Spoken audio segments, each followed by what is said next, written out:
Hello दोस्तों, video शुरू होने से पहले चैनल को सब्सक्राइब कर ले, वह वीडियो को लाइक करें। इंडियन आंटी कहानी में मैं अपनी चाची को पसंद करता था।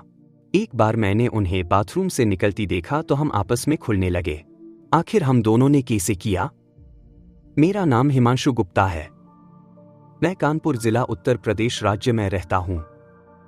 इस कहानी की नायिका मेरी सगी चाची है, जिनका नाम ऐश्वर्या है, जिनको मैं काफी समय से पसंद करता था। उनकी शादी को 15 साल हो चुके हैं और उनके 2 बच्चे भी हैं, लेकिन वे आज भी बहुत फिट हैं। आंटी कहानी की शुरुआत तब हुई जब मैं कॉलेज में पढ़ता था। उस समय मुझे थोड़ा समय उनके घर जाने को मिल जाता था, पर मैं कुछ नहीं कह पाता था। एक दिन जब मैं उनके घर गया तो वे नहा रही थीं और मेरे पहुंचने के कुछ पल बाद ही वे बाथरूम से बाहर आकर अपने कमरे में जा रही थीं, पर मुझे देखकर वे वापस बाथरूम में चली गई। उस दिन पहली बार मैंने उनको छोटे कपड़ों में देखा था। फिर मैं अपने घर वापस आ गया और घर आकर 2 बार अपने हाथों काम किया चाची की सोच को लेकर। तब जाकर कहीं सुकून मिला। तब से मैं उनको उसी तरह देखने का मौका ढूंढने लगा। मैं उस समय उनके घर जाता जब वे पोछा लगा रही होती, तो अक्सर मुझे उनके दिख जाते थे। एक दिन मैं उनके साथ मार्केट गया तो हम लोगों को वापस आते समय रात हो गई, तो रास्ते में मेरे हाथ से उनके गलती से दब गए। पहले तो उन्होंने गुस्सा किया, मेरी फट गई कि कहीं चाची घर पर ना बता दें, लेकिन घर आकर उन्होंने कहा आज रास्ते में जो हुआ वो अच्छा लगा था। तब मुझे लगा कि आग उधर भी लगी हुई है। मैंने तुरंत चाची को अपनी बाहों में भर लिया, लेकिन वे खिलखिलाकर मुझसे छुटकर भाग गए।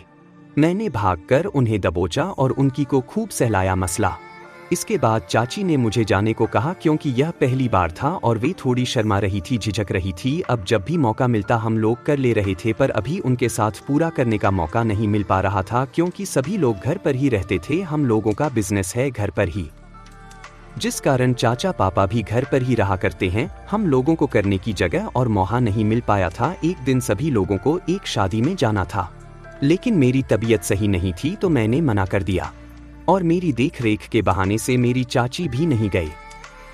फिर क्या था, सभी लोगों के जाने के बाद चाची अपना थोड़ा काम करने लगी और मैं उनके कमरे में जाकर उनके आने का इंतजार करने लगा। थोड़ी देर बाद चाची नहाकर मैं कमरे में आ गई और मैं तो बस उन पर टूट पड़ा। चाची कहने लगी, साले मार डालेगा क्या? मैंने सॉरी बोला और धीरे धीरे अंदर बाहर करने लगा। वह रात आज भी हम लोगों को बहुत याद आती है। उसके बाद हम लोगों को मिलने की जगह की जरूरत ही नहीं पड़ी। अब हम लोग घर पर आसानी से कर लेते हैं। हमारा जो डर था वो खत्म हो गया। प्लीज कमेंट आए आपको आंटी कहानी कैसी लगी।